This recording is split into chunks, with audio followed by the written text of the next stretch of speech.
Cancer. जी हाँ, cancer एक ऐसा बीमारी है जो इंडिया में थर्ड लार्जेस्ट किलिंग बोला जाता है। इसमें काफ़ी आदमी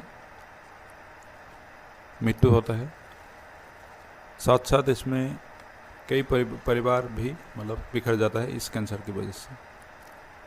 तो आइए जानते हैं कैंसर होता क्यों है और हमारे पास कौन कौन सा प्रोडक्ट हम ले सकते हैं इस कैंसर के लिए। सबसे पहले व्हाट इज कैंसर। हमारे शरीर में कई प्रकार के कोशिकाओं होता है, सेल्स जो बनता है हमारा शरीर में। जैसे जैसे शरीर को इनकी ज़रूरत होता है वैसे वैसे वे कोशिकाएं नियंत्रित रूप से विभाजित होकर बढ़ती रहती है, मतलब शरीर में काम आती रहती है। लेकिन कई बार ऐसा भी होता है कि शरीर को इन कई कोशिकाओं की ज़रूरत नहीं पड़ता है, लेकिन फिर भी इनका बढ़ना जारी रहता है।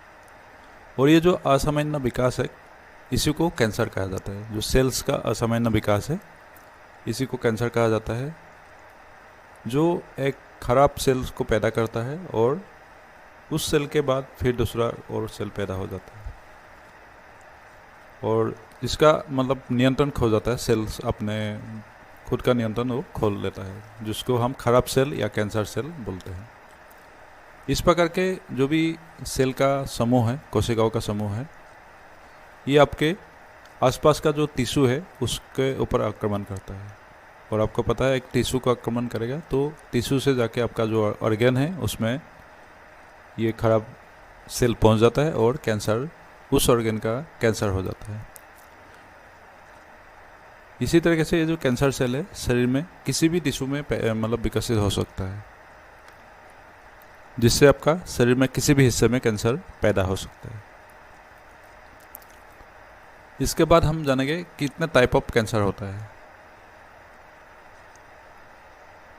तो आपको मालूम है कई टाइप ऑफ कैंसर होता है हमारा शरीर में, जैसे कि ब्रेस्ट कैंसर, गर्भाशय का कैंसर, मुंह का कैंसर, प्रोस्टेट कैंसर, बच्चेदानी में कैंसर, अंडाशय में कैंसर।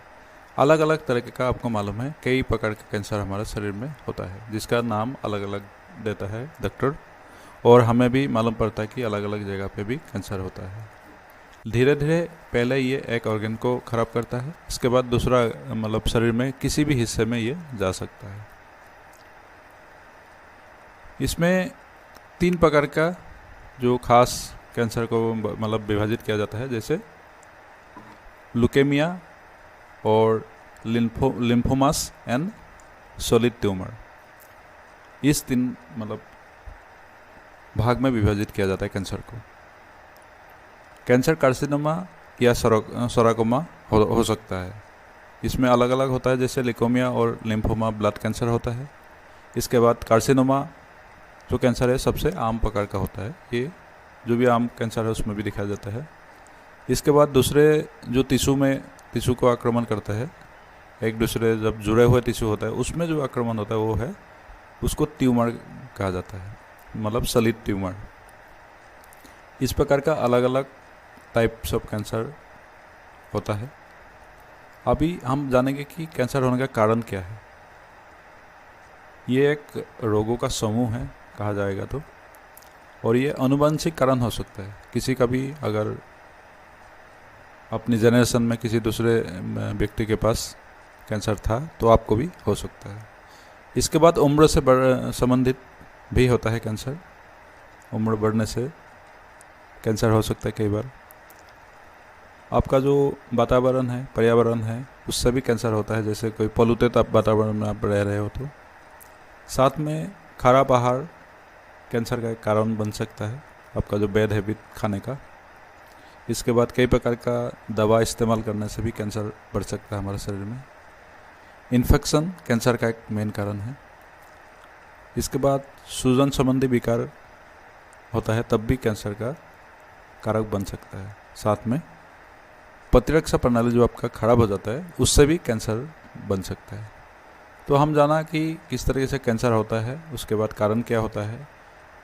ये इसीलिए आपको बताना मुझे ज़रूरी समझा में, क्योंकि जो भी असली पेस का प्रोडक्ट हम सजेस्ट करते हैं उससे पहले उस बीमारी के बारे में हमको थोड़ा बहुत नॉलेज होना चाहिए, ताकि आपको मालूम पड़े कि इस बीमारी में हमारा कौन सा प्रोडक्ट दे सकते हैं और इसमें आयुर्वेदिक जड़ी बूटी क्या क्या काम करेगा। जैसे कैंसर के लिए आयुर्वेदिक जड़ी बूटी काम करता है पिपली। पिपली ये श्वसन, पाचन और प्रजनन प्रणाली पर कार्य करती है। इसमें दर्द निवारक, परजीवी रोधी, वायुनाशी, जिसको पेट फूलना या बदहजमी कहते हैं हम, ये सभी गुण पिपली में होता है।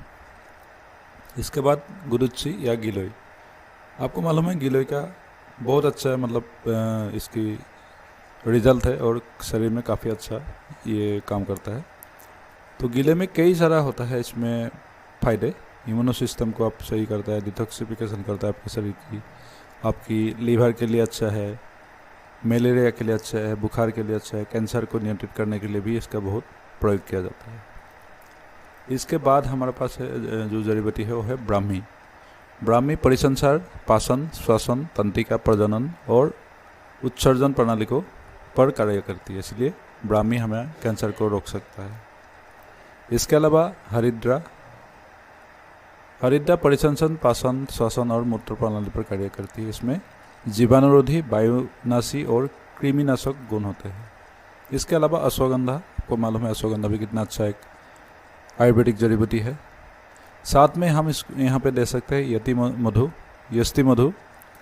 यस्ती मधु के साथ हम महामंजिष्ठादि, क्वाथ, त्रिफला, वरुण की साल, दालचीनी, पुनर्नवा, ये सभी चीज़ें आयुर्वेदिक जड़ी बूटी हम कैंसर पेशेंट को दे सकते हैं।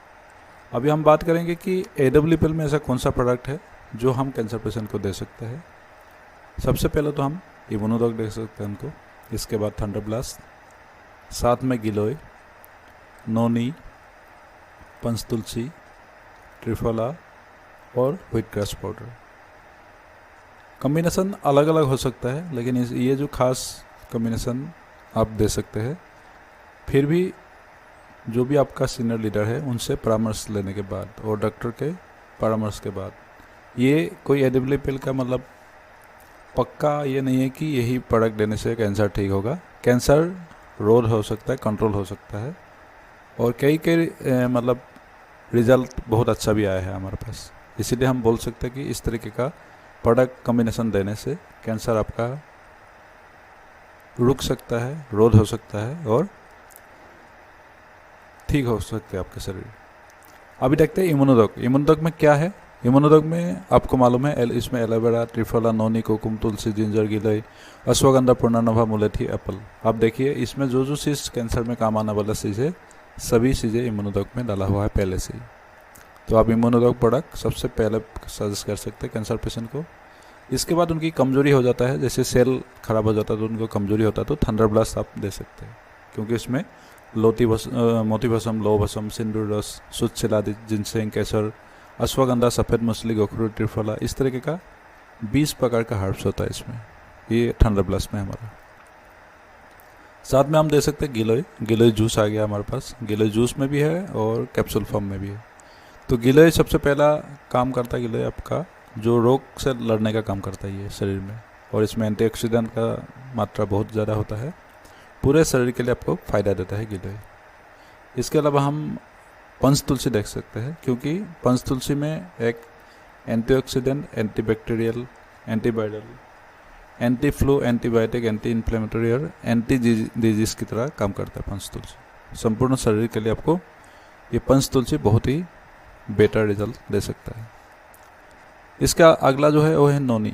नोनी इसमें सबसे ज़्यादा पोषक तत्व होता है, जैसे इसमें 150 से ज़्यादा अधिक पोषक तत्व होता है नोनी में। नोनी आपका हर एक सेल में जाके सेल को नरिशमेंट करता है। इसके लिए आपका जो खराब सेल है वो बहुत कम टाइम पे सही हो सकता है, तो नोनी भी देना है आपने। इसके अगला है व्हीट ग्रास पाउडर। जी हाँ, व्हीट ग्रास जो पाउडर फॉर्म में आया है हमारे पास। इसके अलावा पहले हमारे पास था क्लोरोडॉक, वो भी व्हीट ग्रास उसमें भी था, लेकिन ये जो पाउडर फॉर्म में आया है ये काफ़ी मतलब अच्छा रिजल्ट दे सकता है कैंसर पेशेंट को, क्योंकि इसमें chlorophyll, vitamins, calcium, magnesium, iodine, selenium, zinc, iron आदि कई सारा तत्व होता है इसमें जो व्हीट ग्रास में। इसके बाद इसको पोषक तत्वों का घर माना जाता है और प्रतिरक्षा प्रणाली को सही करने के लिए, इसके बाद कैंसर से लड़ने में ये काफ़ी फायदेमंद एक दवा है।